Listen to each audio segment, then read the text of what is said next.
If I get married in the spring, Innocent Tuberose from Aphorismes will be my bridal scent.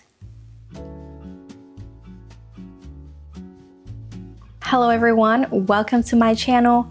If you are a returning subscriber, thank you so much for subscribing to my channel.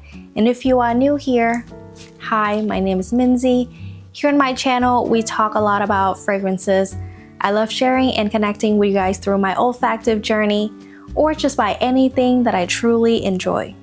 So if that sounds like something you enjoy watching, then please consider to subscribe to my channel and turn on the notification bell so that you don't miss out any of my video in the future. Innocent Tuberose is such a special fragrance to me, not only because it's a tuberose fragrance, which is one of my favorite notes in perfume, but also because it is created by my #1 favorite perfumer, Dominique Ropion. So let's talk about Innocent Tuberose from Aphorismes today, shall we? Now, if you know tuberose, you know it's one of those flowers that divides people. Some find it intoxicating and lush. Others think it is too much, too perfumey, too heavy. But here's the thing, this one, it is not the glossy makeup counter tuberose that we are used to. And it is not trying to be a hyper-realistic soliflor either. Innocent Tuberose feels like an artistic interpretation, a sketch of the plant, not just the flower. It feels like Dominique Ropion sketching the idea of tuberose in an abstract and modern way. And that is what makes it so beautiful. What's so impressive about Innocent Tuberose from Aphorismes is Dominique Ropion gives texture to the tuberose here. Now, really quickly, let me give you a notes breakdown of Innocent Tuberose. So Innocent Tuberose from Aphorismes was created in 2024. So it's very, very recent, and of course, created by the one and only Dominique Ropion. Top notes, we have ginger, pink pepper, blackcurrant blossom, orange blossom, grapefruit, bergamot, cardamom, and mandarin. Middle notes, we have tuberose, green accord, jasmine sambac, ylang ylang, lily of the valley. In base notes, we have musk, cashmeran, ambergris, vetiver, and cypriol. So when I first spray it, the opening really surprised me. You get this stemmy, sappy greenness. Like when you snap a stalk and the juice is still fresh. It's raw, it's damp, and it feels alive. But it's not only green. There is this citrusy, zingy, slightly spicy brightness. Almost like snapping an orange tree branch and smelling the sap and oils released. Together with the green, it makes the opening feel invigorating, uplifting, and bold. Now, that citrusy branch effect isn't here to be the main star. It is not a citrus perfume. Instead, it's there as a support act, giving the tuberose a bold, radiant entrance, while highlighting its multifaceted character. It's Dominique Ropion saying, look, tuberose isn't just creamy petal. It's stem, it is sap, it's vitality.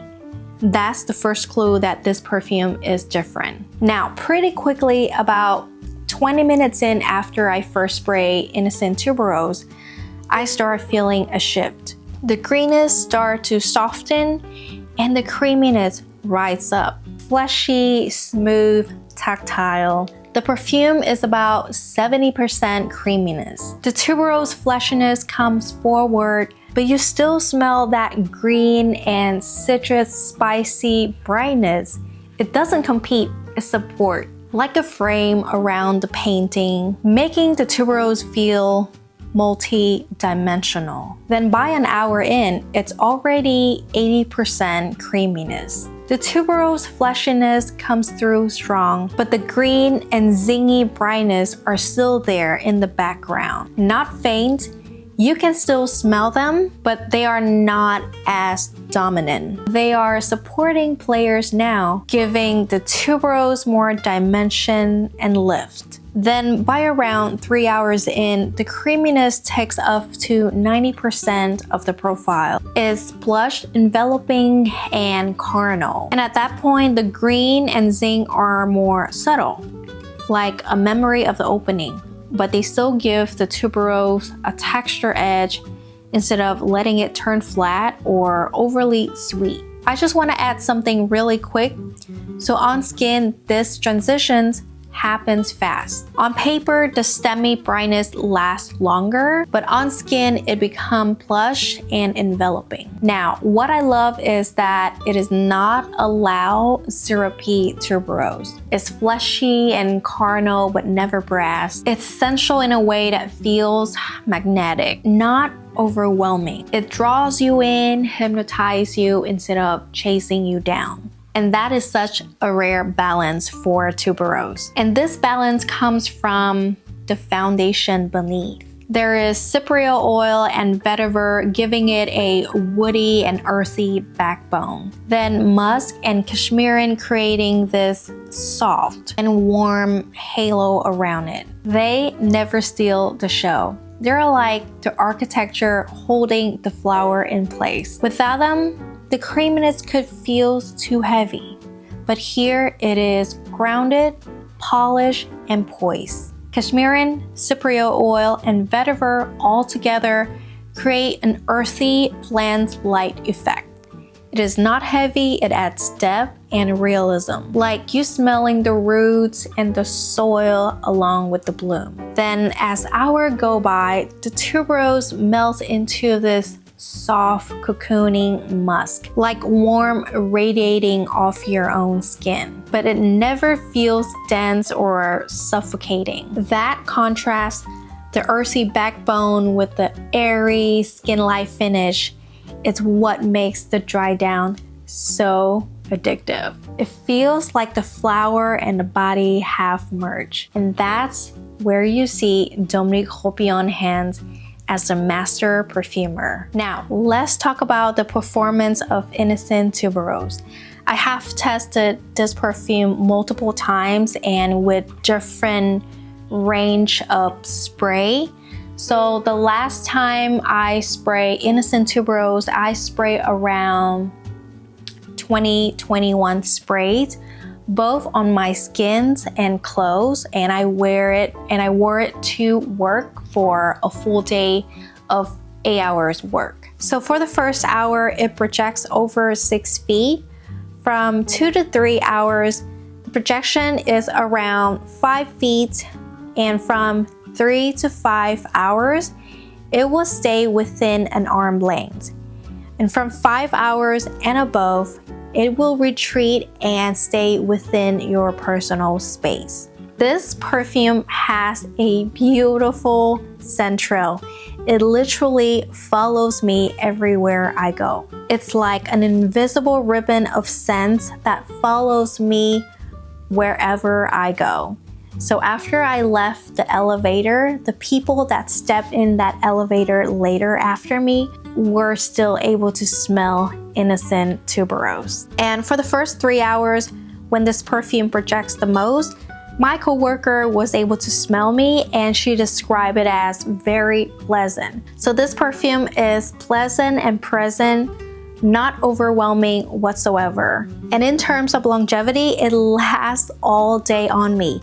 I was still able to smell Innocent Tuberose after 8 hours working in the office. So, what is the vibe of Innocent Tuberose? To be honest, I think this fragrance is very versatile. I see it as bridal spring wedding perfume. It could also be worn to a formal upscale black tie event, the kind that is very exclusive, private, behind closed door, hush conversation, champagne glass clinking softly. It is bold and present, but not in a loud, attention-grabbing way.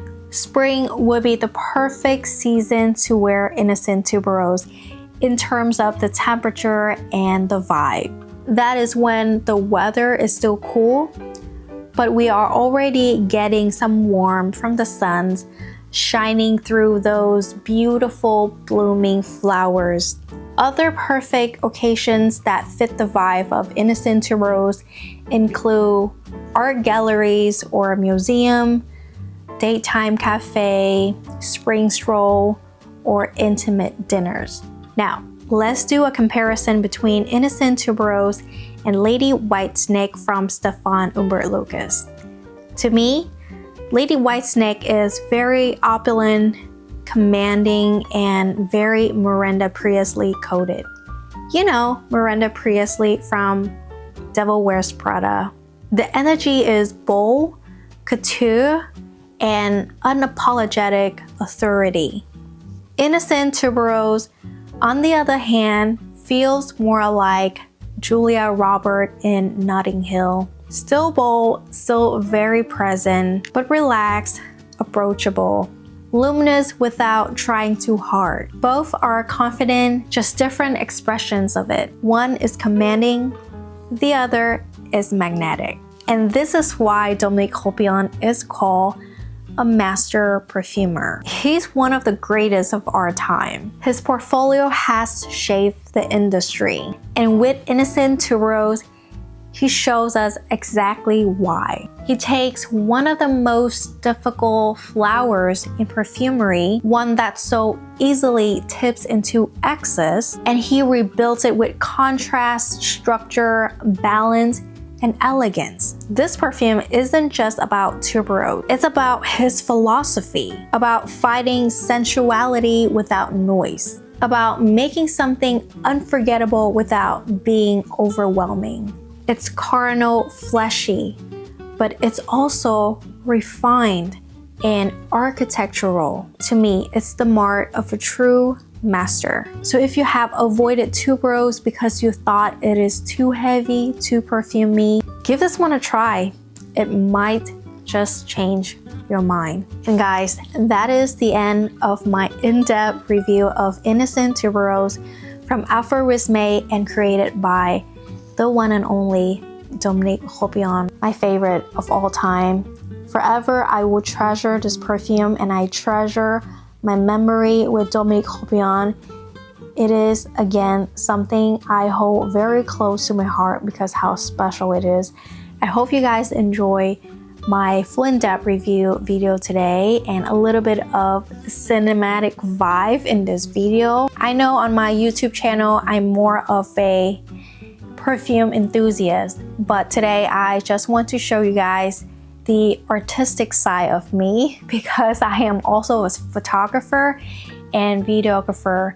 So I really hope you guys enjoy this full in-depth review of Innocent Tuberose in my cinematic style video. So that's it for my video today. I hope to see you guys very, very soon. Bye bye.